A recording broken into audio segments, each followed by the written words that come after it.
Assalamualaikum warahmatullahi wabarakatuh. Nama saya Nur Azra Hanani binti Azmani dari kumpulan BA 2441A akan membentangkan assignment untuk subjek CTU 522 yang bertajuk Konsep Syaitan Menurut Mitologi Yunani. Syaitan yang saya pilih adalah Hades.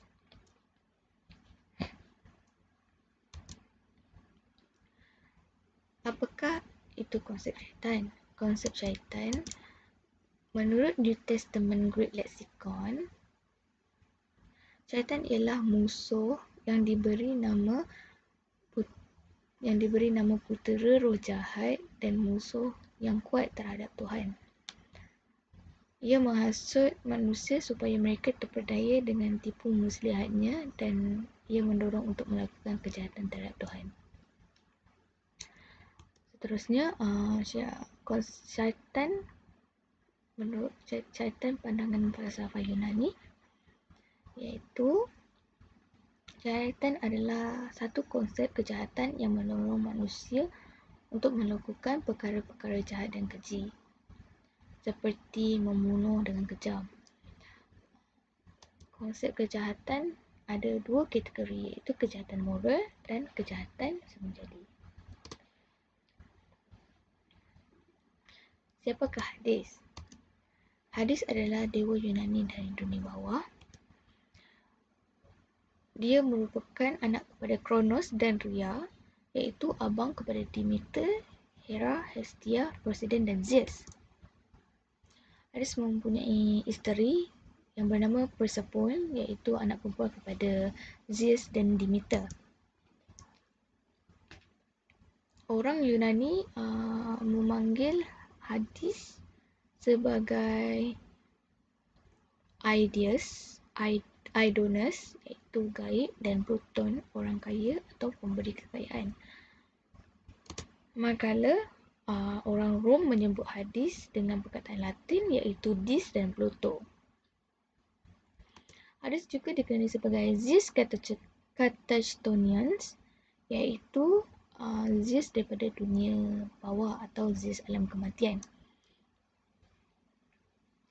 Ia juga mempunyai beberapa gelaran yang lain, antaranya Polisementer, iaitu pemerintah makhluk yang banyak, Polydecmon, pemilik roh yang banyak, dan Necrodecmon, penerima roh si mati.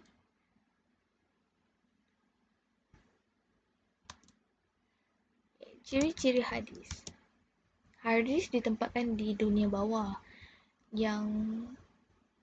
dunia yang penuh dengan kegelapan dan jarang dikunjungi oleh orang. Ia juga mempunyai tubuh yang menakutkan.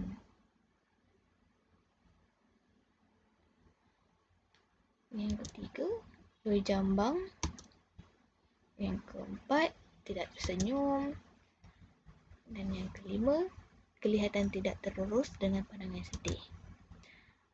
Hades mempunyai tanduk yang bernama Cornucopia, yang bermaksud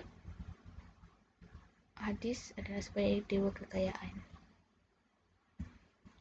Terusnya, dia selalu membawa tongkat atau kunci untuk ke dunia bawah. Dan akhir sekali, dia mempunyai anjing berkepala 3, iaitu Cerberus. Selain itu, sifat-sifat Hades. Seperti yang kita tahu, Hades mempunyai sifat yang sangat kejam. Ini dapat dilihat semasa Hades memberi Orpheus peluang untuk membawa isterinya Eurydice yang dah mati. Tetapi Hades menarik semula Orpheus dan isterinya kembali ke dunia bawah kerana sedikit kesalahan kecil yang dilakukan Orpheus, iaitu Orpheus memandang ke belakang kerana dia tidak dengar tapak kaki Eurydice, dan itu adalah syarat yang ditetapkan oleh Hades. Iaitu dia kejam dalam memberi hukuman kepada Sisyphus yang telah menipu 2 kali ke atas kematiannya, dan ini telah diketahui oleh Hades. Selain itu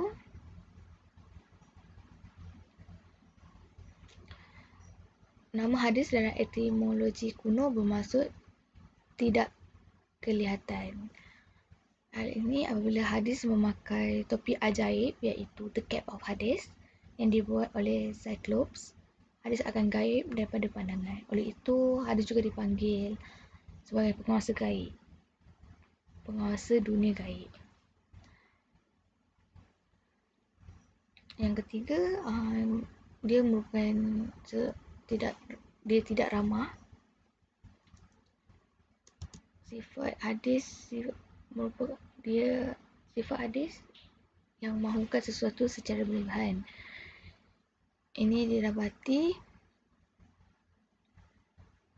semasa Hades pergi ke dunia atas. Dia sanggup pergi ke dunia atas hanya untuk menculik Persephone dengan kereta kuda hitamnya.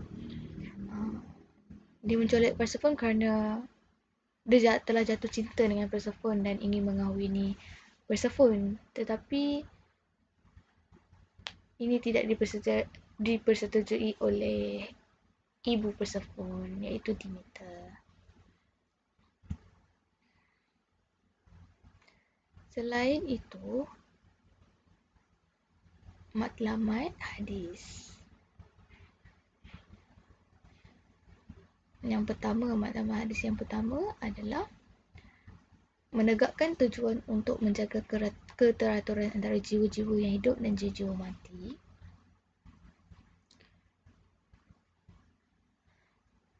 Tidak membenarkan jiwa hidup masuk ke dalam wilayahnya, serta jiwa mati tidak boleh keluar dan melarikan diri. Tegas dalam mengikut peraturan untuk mengurus jiwa-jiwa mati yang mahu melarikan diri daripada dunia bawah. Seterusnya, tugas Hades. Hades memerintah alam orang mati yang tiada matahari, gelap, suasana yang menyeramkan. So, yang alam orang mati ni merangkumi 3 tempat: Tartarus, Elysium dan padang hukuman.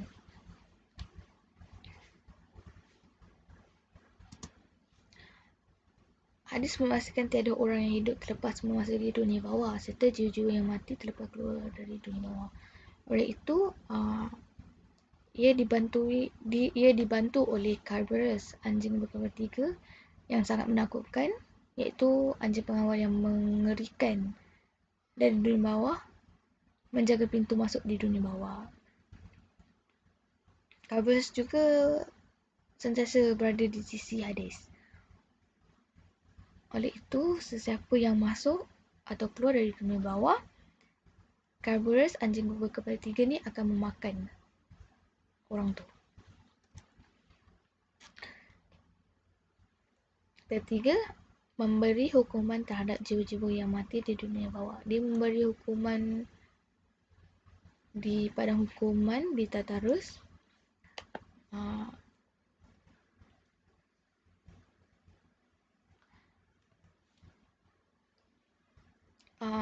Ada 4 orang yang mendapat hukuman di Tartarus, iaitu Sisyphus, Tantalus,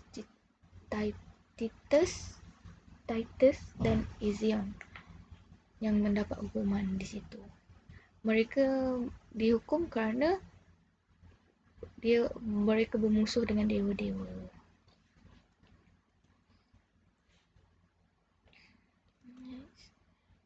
Yang keempat, Hades juga mengawasi jiwa-jiwa mati yang masuk di wilayahnya.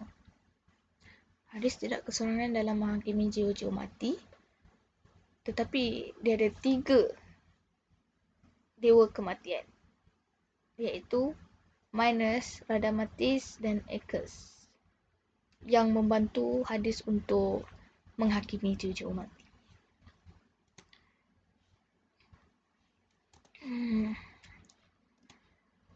Seterusnya, asal-usul kepercayaan politisme. Seperti yang kita tahu, kepercayaan politisme ni adalah kepercayaan kepada banyak dewa dan dewi. Perkataan ini berasal daripada bahasa Yunani, iaitu poli, banyak, dan teis, Tuhan. Kepercayaan politisme ni mengadakan, orang yang mengamalkan politisme, kepercayaan politisme, dia mengadakan perayaan sepanjang tahun yang melibatkan pengorbanan. Dia untuk menyembah dewa-dewanya, dia perlu mengorbankan binatang. Selalu pengorbanan itu melibatkan binatang, iaitu mengorbankan seekor kambing ataupun seekor lembu ataupun sebagainya.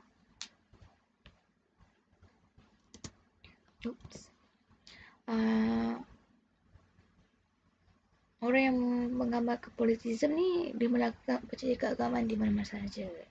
Tak semestinya di kuil, dia boleh berada, dia boleh upacara keagaamaannya di rumah, di depan kedai dia. So, cara-cara diorang mengadakan upacara keagamaan di mana-mana saja dengan membakar kemenyan, meletakkan bunga dan makanan.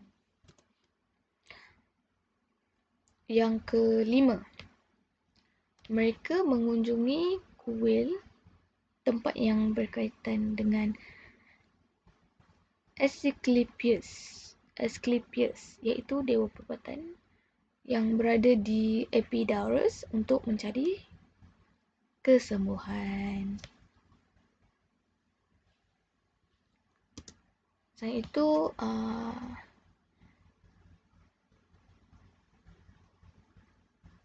masyarakat politisme ni juga suka menduga tanda-tanda dari dewa dalam kehidupan seharian mereka dan menafsir tanda-tanda itu sebagai petunjuk kejadian masa hadapan. Contohnya, dia menafsir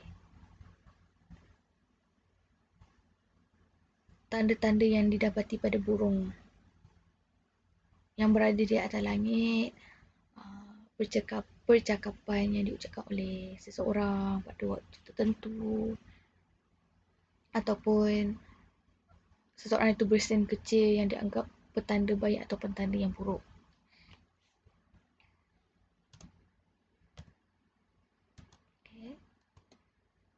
Kesannya terhadap kaum.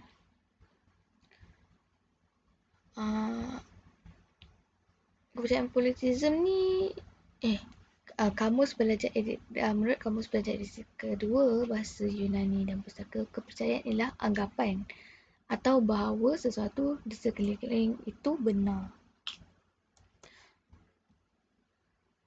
Kepercayaan politisme ni tidak mempunyai kitab yang utama kerana dia percaya kepada banyak dewa, so dia tak ada kitab utama untuk mempengaruhi dan membentuk kepribadian mereka.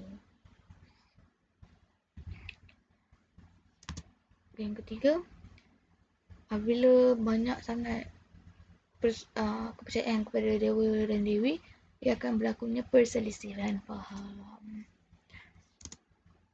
Seterusnya, cara masyarakat Yunani menghalau kejahatan. Daripada petikan artikel yang saya pilih, iaitu artikel yang ditulis oleh Muhammad Anas Syafiq bin Ayub, kebahagiaan dalam tamadun Yunani klasik. So, menurut Socrates, perkara yang menghalang diri daripada kejahatan adalah kebahagiaan. Oleh itu, untuk mengelakkan kejahatan, masyarakat Yunani perlu mencari kebahagiaan, iaitu dengan berpengetahuan. Apabila mereka berpengetahuan, mereka akan mencapai kebahagiaan. Seterusnya, Epicurus. Menurut Epicurus, kejahatan berpunca daripada penderitaan. Penderitaan itu adalah berpunca daripada syaitan yang membuatkan kita rasa murung, sedih. Oleh itu, untuk mengelakkan penderitaan, kita perlu melakukan kebaikan, sentiasa melakukan kebaikan. Yang ketiga, menurut saintis, kejahatan merupakan keseronokan. Jadi, masyarakat Yunani perlu menahan diri daripada kehendak, kemahuan, keinginan, kepentingan diri dan kejayaan pribadi.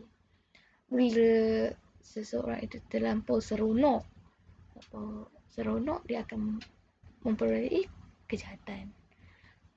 Apabila seseorang itu tidak mendapat sesuatu yang dia ingini, dia akan melakukan kejahatan seperti mencuri, membunuh dan sebagainya. Okey, sampai di sini sahaja presentation saya. Sekian, terima kasih.